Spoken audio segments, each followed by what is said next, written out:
Doesn't matter to me. I'm not up here enough. My Hey, what's up, Facebook? My feet can hit the other thing, so it's all good. Okay, me too. How's everybody doing? Happy Friday. Oh, I didn't do a board yet. I gotta do that. Huh? Taking over the Digicenter. Woohoo!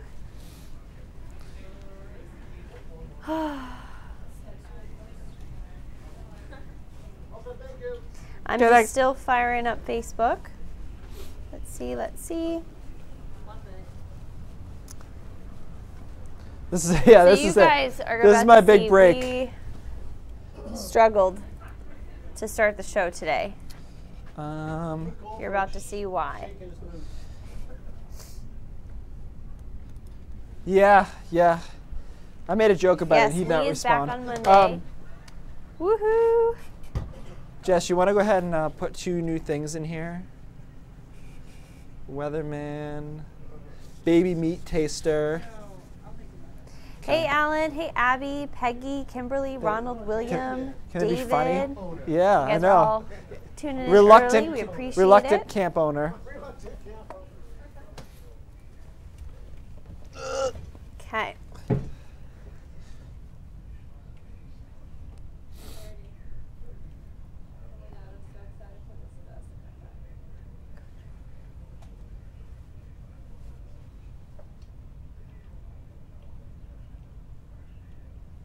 All right. Sweet. All right. So, last show for you this week. You bummed? Yeah. You've had a good time. I enjoy it. I enjoy it. Yeah. Yeah. I don't know that this is really what Maine needs to see every day, but if someone gets sick, I can do it. Yeah. Oh, where's Tito? I know. Look at that face. I know. Tito's doing good. He's been less cranky these days. That's good. Yeah. Ooh, a little skippy there, huh? A little jittery.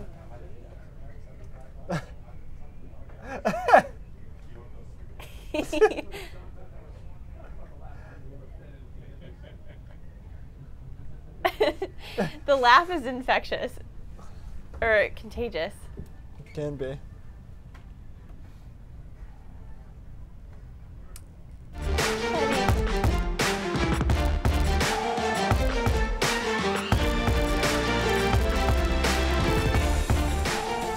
Senator Susan Collins said she's appalled by a tweet President Trump sent out this morning. Good evening. I'm Keith Carson. And I'm Lindsey Mills. Take a look at the tweet. To paraphrase, it asked Dr. Christine Blasey Ford, the woman accused that's accusing Supreme Court nominee Brett Kavanaugh of sexual assault, that if the attack was so bad, why wasn't it reported then, meaning back in high school when it allegedly happened? Senator Collins says the tweet was, in her words, completely inappropriate and wrong. We had a chance to talk more at length with the senator about the Kavanaugh nomination and specifically about parameters for testimony under oath from both Dr. Ford and the judge. We'll have more on that tonight at 5:30 and 6, and you can check out the full interview on our website. Meanwhile, Senator Collins was in Portland to help break ground on a new project at the Cedars retirement community. And who knew the senator knew how to operate a backhoe? She powered it up and grabbed some dirt to officially start the construction on the Cedars' new Sam L. Cohen households for skilled nursing care. There'll be homes for seniors with Alzheimer's disease. That's so sweet. That is cool, and you can't fake that. If you don't know how to do it, somebody gets hurt. All right, an update on some numbers we had in a story yesterday. The Maine Attorney General's office is releasing new stats for the number of drug fatalities in our state. There were 180 drug deaths during the first 6 months of the year, which was slightly fewer than the 185 deaths reported last year during the same time. 90% of those deaths were attributed to accidental overdoses. The full report can be found at maine.gov/AG. A little breezy out there today. I don't know if you got out of the office, but I took a little walk, and it's starting to feel like fall out there. The leaves are, crinkling on the ground. As you ready for the Halloween movies or what? Yeah. You can do that? I think so. Leprechaun 3? Yeah. Leprechaun in the Hood, I think was, whether that 4 or 5, I can't remember, but Yeah, it's windy out there, and some of those wind gusts are going to get really strong late tonight through early tomorrow morning, particularly over northern Maine, where they're already gusting into the 30s and 40s. In fact, the latest wind gusts reported Frenchville at 43 miles an hour, Caribou coming in at 39 miles an hour. So we've got plenty of time now to get into the 50s later this evening, and I think that's where we will be around midnight tonight. And you can see the predicted wind gusts in the upper 40s to right around 50 miles an hour. And remember, we've talked a lot about the threshold for wind being around 55. So when you get over that, and if you get over that a few times, that's when you start to have some more consistent power outages. So I think we're going to flirt with that, particularly over northern Maine. Already a little bit of power outage activity going on right now, and the winds aren't that bad. So I think this will be more of an issue later on tonight through early tomorrow morning. Meanwhile, along the coastline, probably more in that 40 to 45 mile per hour range. Things settle down by tomorrow morning and the winds back into the teens. Here's your wind advisory, and these are the areas most likely to see the wind hit over 50 miles an hour over northern Maine into down east, but it has been extended into the mid-coast where wind speeds could be again around 50 to 55 miles an hour. Good news is, once all of this has moved out, the showers included, we're in much better shape for the weekend. Lindsay, the weekend still looks good.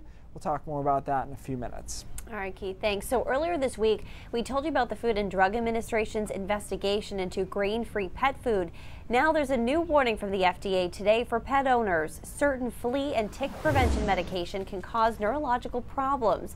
The FDA says the pills and chews in question are sold under the brand names NexGard, Simparica, Bravecto, and Credelio, and all include the pesticide isoxazoline. The products have all obtained FDA approval. The FDA says some of the adverse reactions associated with the products include muscle tremors and seizures. While the products already mention the risk of neurological side effects, the FDA says it will require clearer labels. Maine home sales are up 5.88% this past August compared to last year. Home prices have also increased more than 6%, and Sam Sugarman's going to have more on these numbers ahead at 5:30. But in the meantime, I found this interesting tidbit. Open houses don't often sell your house, statistically speaking. This is true especially in today's age of online house hunting. At times, they can be better, effective tools for recruiting customers for the agent than actually selling the house. But hey, I'm a meteorologist. I asked real estate broker Troy Wilkins his thoughts on open houses here in Maine. Open houses do and can sell homes. Depending on what part of the state that you're in, some parts of the state, agents don't even do open housings because they don't have the turnout that they want. Here in southern Maine, around the Portland area, open houses are quite common. It allows people to get through in and see the home, and then if people are very aggressive and excited, they can make an offer. On the flip side of that is what we tell sellers is some buyers will not make an offer if they see a busy open house. So we have seen some situations where there's a busy open house, we potentially could get some offers, but some buyers have been shied away because they feel that they're going to be in a bidding war, and that's not something that they're attracted to. So in regards to potentially an agent getting some future business from an open house, that is a possibility. It may not be as easy as what some people think. There are some buyers that come in, they're nervous, the open house is pretty busy, they stay in for a minute or two, the house doesn't work for them or they don't have any interest, and they kind of duck out the back door. That's kind of a common situation that happens.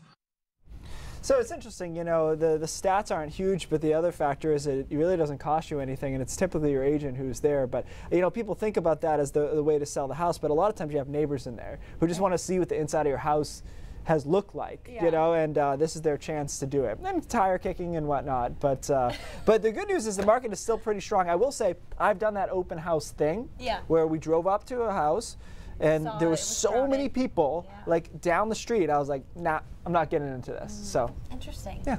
Okay. I haven't really gone down that route yet. Yeah. Well, you guys you got something. We did. Yeah. We did like showings and that sort of thing, but on the phone, we got it done. All right. Firefighters from Aroostook County to New Hampshire border will all be gathering in Maine's largest city this weekend. It's for the 55th annual Maine State Federation of Firefighters Convention. It's holding a series of festivities all weekend long, but the timing this year is significant because the department that's hosting this big event is celebrating something too. I wanted to be a firefighter since I was 3 years old. I'm happy I get to come to work every week and get on the truck and do what I love to do. Passionate about their profession. It kind of got it in my blood at an early age. Firefighters from all over the state make a point to connect in person once a year at the Maine State Federation of Firefighters Convention. The location changes every year. Saturday, it kicks off in Portland. There's so much to see here, it takes more than a day to go through. Home to the Fire Museum, a gathering place the day before the convention commences. We get together like this so we can talk about what's going on, what is happening in the fire service today, especially since 9/11. Our job has changed so much. You know, we're dealing with a lot of hazmat now. We have to worry about weapons of mass destruction. The biggest thing now is the heroin overdoses. We go to them every day. But it's also a time for celebration, especially for the Portland Fire Department. It's our 250th anniversary. March 29th was our birthday. The Federation actually started in Portland in the late 40s, and the last time the convention was here was in '65. So we thought, what better way to celebrate our birthday is to get together with the Federation fellas and have just one big celebration. And by the way, we should mention Keith was just permanently appointed to the fire chief position at Portland Fire. He had been serving as interim chief since April. And also another side note, Clay Gordon and I will be emceeing the parade tomorrow morning, which steps off at 10 a.m. It'll go down Congress Street in Portland, and we have a full list of events at our website and mobile app. It's another Fifth Quarter Friday. Chris Costa will take us to one of the games that will be happening tonight, and we'll see one of the new fields in our state. Didn't make any sense to me either. All right, Maddie the intern will be giving some good tips on saving money in this week's Senioritis Stories. She can drive. She's old enough, right? She is old enough to drive. She has her license. That's good.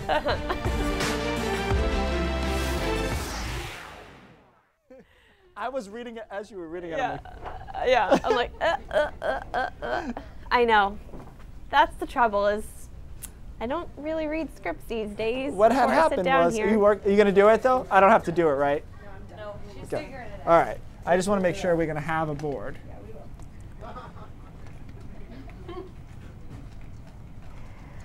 All right, everybody.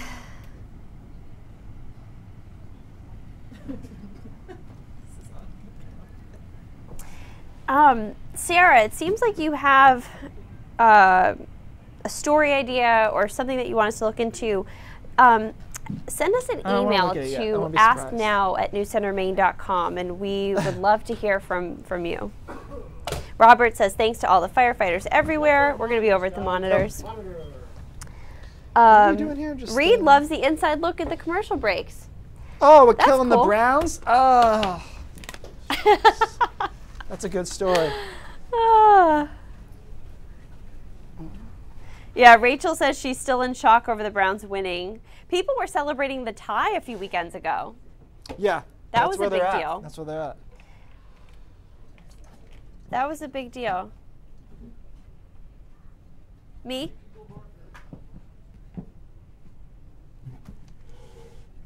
Okay.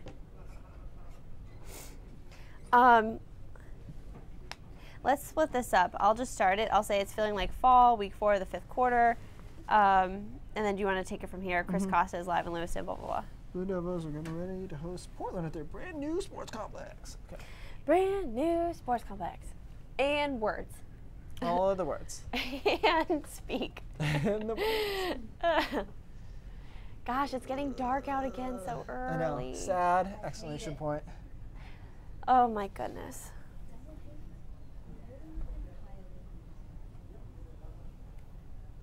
I'm getting a little dizzy. I'm getting a little dizzy watching this shot get set up. Marching orders. The funny thing is I'm limited to like where I can go because if I go this way. This is it. That's all you got. Yeah. Oh my goodness. Okay.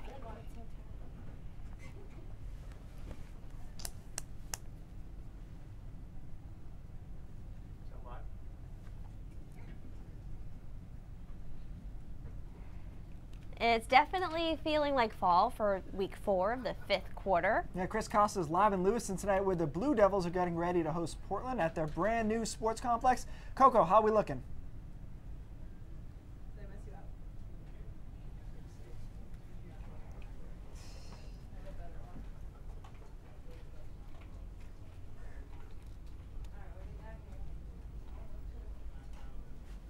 Are we staying there? I don't know. I just guessed. Looks like we're probably staying there.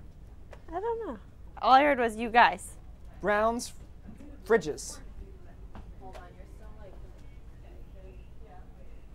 I don't know. I guess, yeah, we'll see. They'll start using it more and more, and as they get more and more familiar with it, I think they get more and more excited about the facility. There's quite a bit of history that comes with this area as far as the Franklin pasture, too. What does that have to do with, what it took to actually get this built? Oh, you're going way back now. Franklin pasture is named after a company called the Franklin Company that basically all the land in Lewiston they owned. And they've slowly donated land back to the city, and we've just slowly transitioned it into different uses. So we used to be down there, now it's an elementary school, and now we really changed the landscape out back here, and now we have a bunch of new athletic fields. Awesome. Talk a little bit about your booster community, your volunteers, your parents, even probably your teachers who are helping to contribute, not necessarily here on the field, but maybe at the snack shack, and how much of a role do they play in creating a Friday night atmosphere here? The end result here is all about the community. We have a group called the Franklin Pasture Trustees that kind of started this 5 years ago, did the bulk of the fundraising with the community support, different individuals, different companies, lending a hand, and then a lot of the little things around here that you see constructed, they've helped out here and there when they can. It's been a great partnership with the construction companies trying to make this final product. I think a lot of people look at a turf field, and it really is cool, but there also are a lot of benefits to this as well for any player who's playing on it, and that players are student athletes. Can you talk about that? I think the best thing, it's a flat surface, it's level, it's even, I think it's safe. The thing we haven't missed a practice outside yet. It's rained a couple days, go out and practice, and we've arranged things, so having 2 makes a big difference, and it's been a real blessing to the kids, and they enjoy it. Were those issues that you had in the past? Yeah, it rained around here, especially on the backfield. Those fields didn't take the water well, so this drains fine, and keep playing. Awesome. Thank you so much for joining us, Jason. Thank you very much. Hey, the Lewiston Blue Devils, they've had a very tough schedule, challenging schedule to start the season. Oxford Hills, TA, and Cheverus. They've got Portland tonight, hoping they can get that first win of the season right here on their home field. So, Lindsey and Keith, we will send it back to you, and look for Jess Gagne at 6 o'clock. All right. I used to play football, You did? No. Oh, I was going to say. Well, that was a bait and switch if I ever heard one. And speaking of that, we're going to find out about this Codfather situation and more about this bait and switch talk. Yeah, it's a good story. Yeah. In the meantime, I'll let Jess take over my board. Let's see what results that yielded. Probably not positive. I got good legs. What do you want me to say? I'm sorry.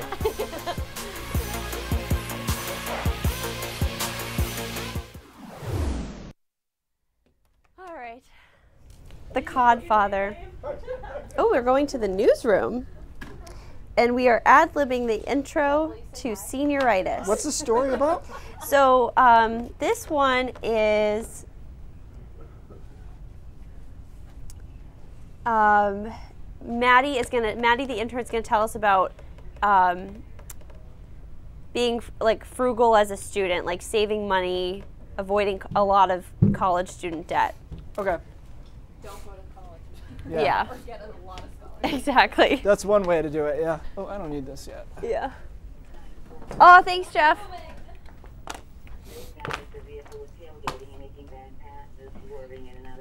Thank you. Yeah. Do you want to start or do you want me to start?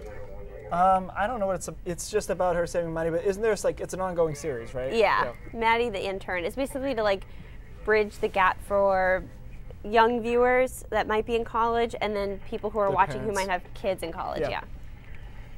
Yeah, why don't you start? And then I'll say something about Okay. She's going to talk about how to save money. Yeah.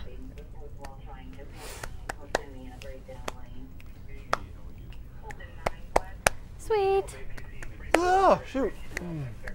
Yeah, it's funny you say that. Like our house search, the first and second times was so much faster than this time. Really? I think I've gotten more, it's not even that I'm more discriminating about, Yeah. like, because I don't think the places we're looking at are nicer than our current house. Yeah. However, I've just learned a lot about like construction and value. You know what questions to ask now. Yeah, and I'm looking for like it's specific what I'm looking for. I don't want to have to gut the house, but I don't want it to be finished for me either. Yeah. And so we're trying to find that middle ground, you know, like it has character, but it needs to be updated or something like that, you know. Sure, sure. They're gonna tell you they're closer. Okay. It's just the gap is too awkward. Like another whole person could fit in there. Yeah. That's We don't true. want that. When we used to do these shots in Atlanta, the studio was so big. They would be doing that from over there, and you could be comfortably distanced from each other. You know. Oh, that's funny, because it was just so the wide. volume. It worked. Yeah, it didn't look. That makes sense. But I had to wear shoes there, so that was a pain. Alright, stand by. Here we go.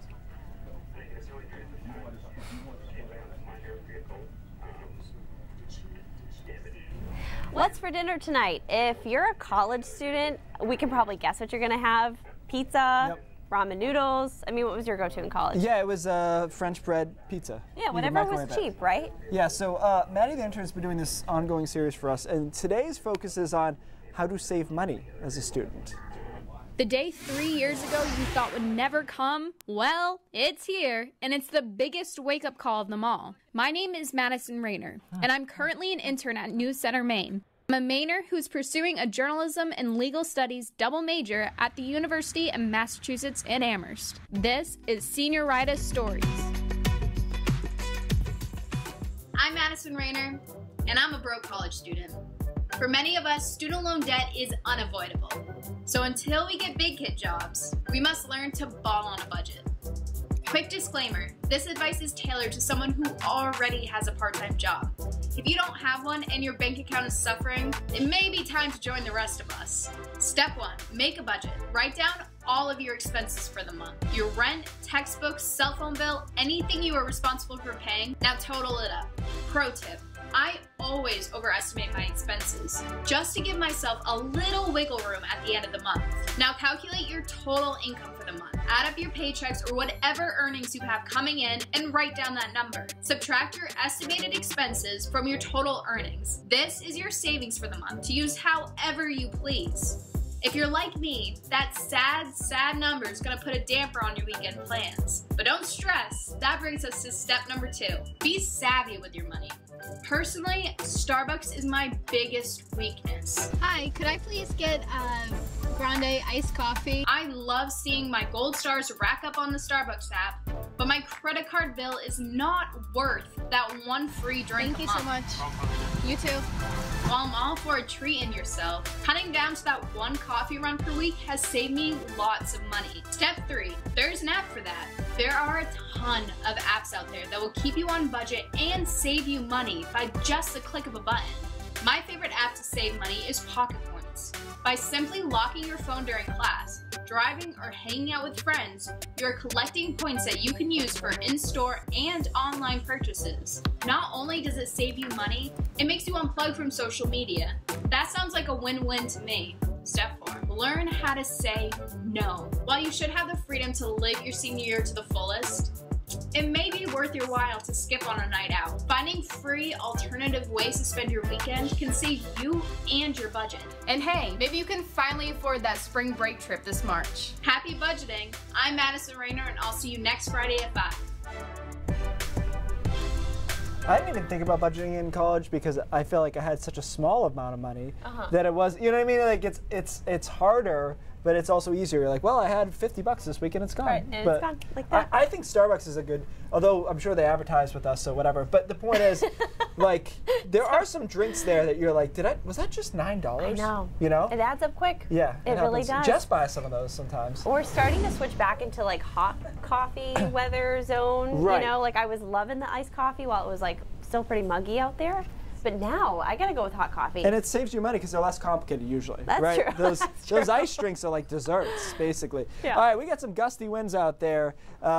this afternoon, this evening, and we're going to continue to see that overnight. Look at the winds already across northern Maine, and they're gusting over 40 miles an hour. And we still have several hours left to get those even higher. 43 in Frenchville last check, Caribou 39, and Greenville 31 miles an hour. I think we're on the way to 50 plus over northern Maine and the mountains, which is enough to cause some problems, some power outages. Wind advisory in effect across northern Maine into down east and into the mid-coast as well. That was a little bit of an addition to the wind advisory. Everyone's going to see strong winds. These are the spots most likely, though, to see some power outages from those winds. We've talked in the past about the threshold of 55 miles an hour, and I think we're right flirting with that later on tonight around midnight, 1 a.m., particularly over northern Maine. We're probably 52, 53 miles an hour on those gusts there, and then around 45 miles an hour along the coastline. It is, though, a short period of time, so by tomorrow morning things settle down and clear out. Showers along with that. That's the least of our concerns, though, relative to the wind. And the actual front is back here. There's some severe storms across upstate New York. We will see some showers and storms once that wind comes through. But again, the wind is actually not directly associated with those storms. It will be much more widespread than just the thunderstorms. Hour-by-hour forecast shows that line coming through midnight, 1 a.m. Temperatures drop a bit as it does so.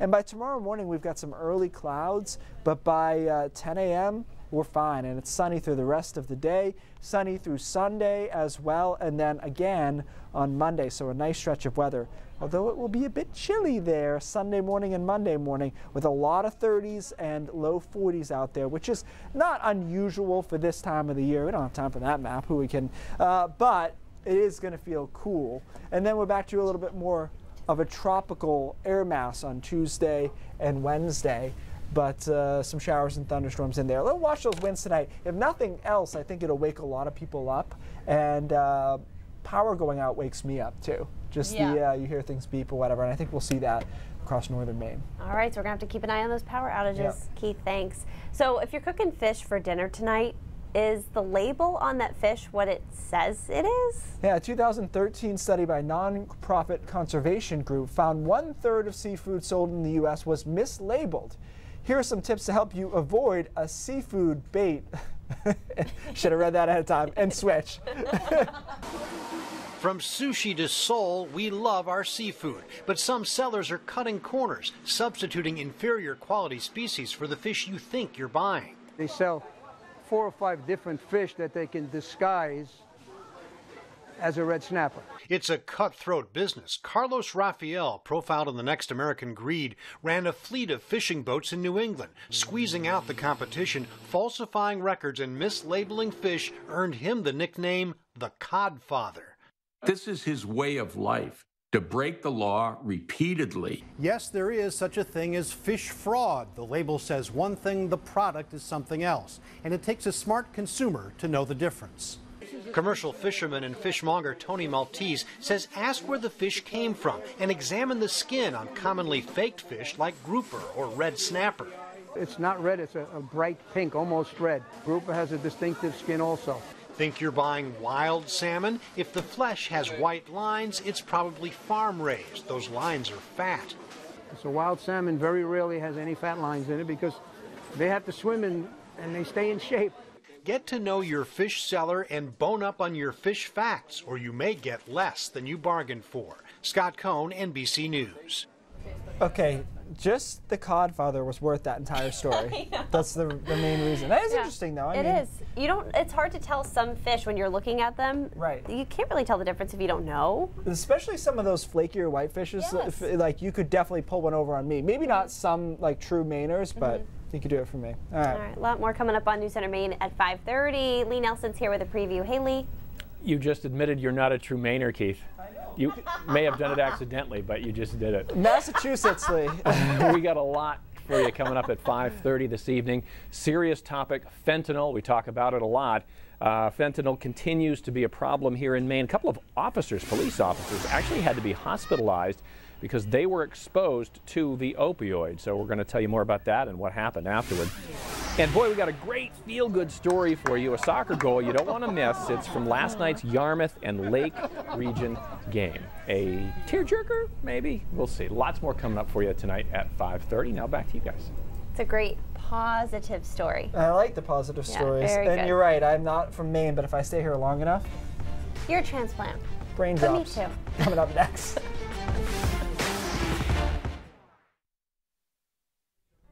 Kittens in a oven, but it doesn't make them muffins or something. Yeah. It's like a Maine thing for saying it doesn't matter where how long you're here. If you're not from here, it doesn't count. Oh, Dawn asked a really good question.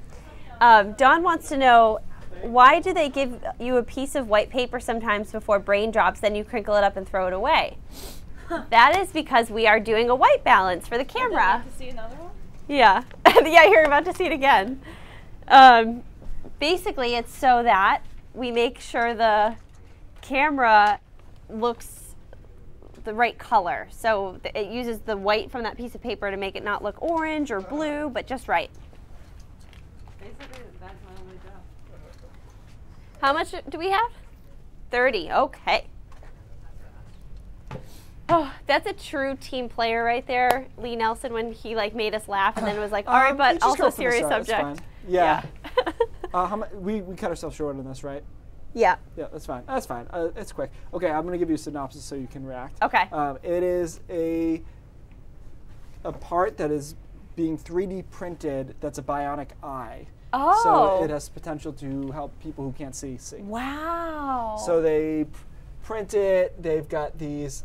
The basic concept is it takes light and processes the light into an image, because that's actually how your eye works in its basic form. So it has all these light receptors that it prints. Then it prints the conduit for the impulse to travel to your eye. Wow. And this all can be done on a 3D printer. That is really cool.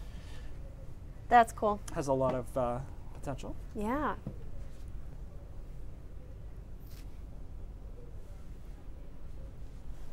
I have this fear of, like, if I ever needed LASIK surgery. Of losing your eyesight? I wouldn't want to have LASIK surgery in a place that was, like, earthquake prone. That's very specific. Yeah. Yeah. I My have guess very is, specific honestly, fears. even if it gets disrupted, it turns off, I think. Yeah. It's just a guess, but. Let's hope. Yeah. Yeah, like on the treadmill, there's like that safety plug. Yeah, I think it Just has some if you sort fall of. off. But I had someone who had their vision was blurry for about a week, and their doctor's like, "Don't worry about it. It'll be fine." But I'm freaking out. Yeah.